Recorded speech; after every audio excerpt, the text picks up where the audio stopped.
I met David Sokol during the National Scholar Meet and Greet with the members in 2005. While I was excited to be in Washington, D.C., that meet and greet was hard for me. I was struggling with my emotional adversities, partially because I remained immersed in them at home. I had been without a consistent, loving adult presence since my grandmother died when I was 12. I dealt with issues of poverty, bullying, abuse, parental alcoholism, and parental abandonment, all while trying to support myself, do well in school, and take care of my younger siblings. And beyond this, my greatest adversity occurred at a time in my life when I had no emotional rock. I was both blamed and shamed for this adversity. There's a well-known test called the Adverse Childhood Experience Test, or ACE. It correlates the brain change that occurs from difficult childhoods to later in life problems. With a score of just 4 out of 10, the likelihood of depression increases 460%, becoming an alcoholic 700%, and dying by suicide 1,220%. My ACE score was 9 out of 10, which caused a toxic stress that wreaked havoc on my young body. But when I came to Horatio, Alger, I didn't know any of that. I was just convinced that I had to find the right philosophical change in myself to overcome all of my issues. Looking back, I needed so much more. I needed love and mentoring. And from the moment I met David, he gave me both, without pushing too hard. He always let me determine my comfort level, and he respected my boundaries. David was my rock and my champion, the person who enabled me to do the hard work without doing it for me. He stood firm when I pushed, thinking he would abandon me like others in my life. He never did. He encouraged me to pursue a career path outside social services, to give me a perspective away from my adversities. He supported me moving to Iowa, which gave me the chance to discover myself and my talents in a new place without negative historical influences. David has mentored me in corporate life and in relationships as well. When my now husband asked me to marry him, I couldn't imagine anyone but David walking me down the aisle. And symbolic of our entire relationship, he held me steady as I walked down the stairs to the aisle when my foot slipped.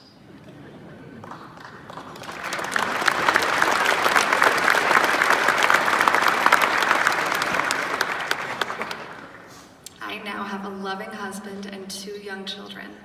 I got my last promotion interviewing for a position when my youngest was only 2 weeks old. And you better believe David mentored me through that transition too. And now I'm pursuing my MBA. I enjoy a normal life, one I never thought possible. No one can make me feel more capable than David, and I strive to meet his high expectations in all that I do. I have been so blessed to know such a confident, wise, compassionate, and unwavering human being, and I am blessed that he continues to believe in me. You've done so much for the scholars. You've done so much for me. I am so indebted to you. You're amazing.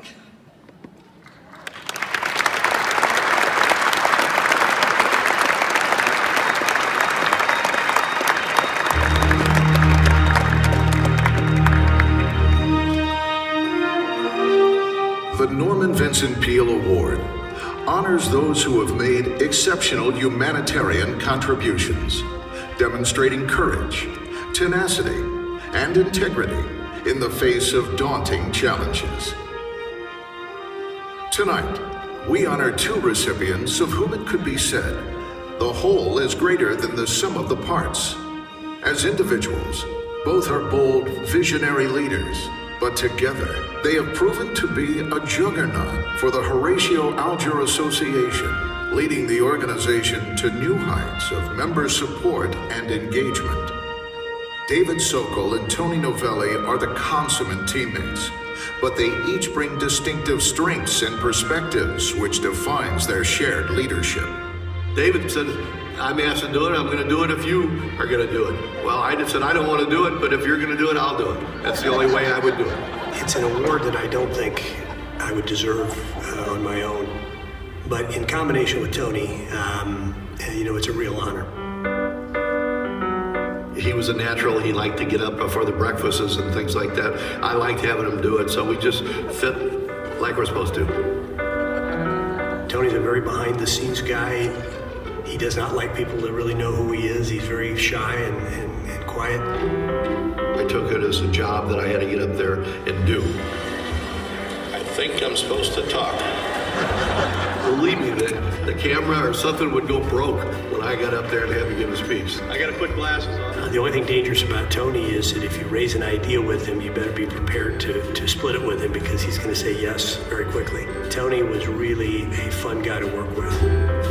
It was Dennis Washington that suggested I become the president for a while. I said I will do that, but you got to make sure that I'm not up there in this other role, if you will. I think my best thing was I wasn't afraid to ask people for money. Tony and I were able to carry on the vision that Joe Neubauer and the executive committee started with the endowment fund initially, and extremely proud because of the generosity of our membership to take that to $250 million. We're going to go back and start it again and eventually get it to $500 million. And I hope it gets to be $1 billion or $2 billion. Our association is dedicated to the American dream and to make sure it continues to prosper for future generations. The dream I have for Horatio Alger is that we don't screw it up. It's got a model that is important to maintain. The differences between Tony Novelli and David Sokol are precisely what made them such an inspirational and effective leadership team. And those differences were complemented by their most important similarity: steadfast dedication to the Horatio Alger Association. Students say to me, the money was important, but the real value for Horatio Alger are the fact that you're the first people that ever believed in me and stayed believing in me. I was one of those kids. Okay, I had a mother who wasn't so nice. I had a father that was a really good guy, had good friends, but he never made very much money. And I was able to put myself through college and high school. I paid the way, so that kind of made me sympathetic for these kids that they bring up there. They come from all walks of life. And I think that's particularly interesting as well, because that's true of our membership. The kids all have these horrible stories, and they're all so good with it, or they know how to handle it, and you bring it out. Other people there are generous because they're like me. They all went through rough times, or almost all of them went through rough times. We have a chance to identify and click with a young scholar, to offer them the opportunity that, hey, if we can ever just be a sounding board or a voice, call us. There was a young lady that had terrible adversity in her youth and had some social, psychological issues. We became a mentor to her, and just through talking and realizing that some of her past had never been dealt with. And so we were able to work together to find a medical opportunity for her to deal with some of that. Not only did he find her the help she needed, he later walked her down the aisle on her wedding day. Here's the thing that I think people don't realize, and that is, in every one of those relationships, I've gotten a lot more out of it than I think I gave them. It's a real tribute to the American dream.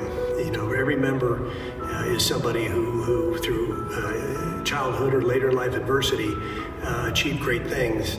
There's so many dividends that come from the whole participation that you just don't assume are going to happen.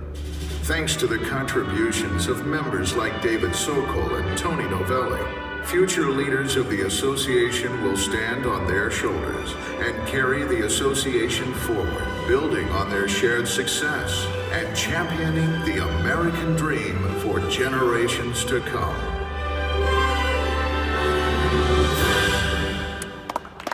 Ladies and gentlemen, the recipients of the Norman Vincent Peale Award, Mr. David Sokol and Mr. Paul Anthony Novelli.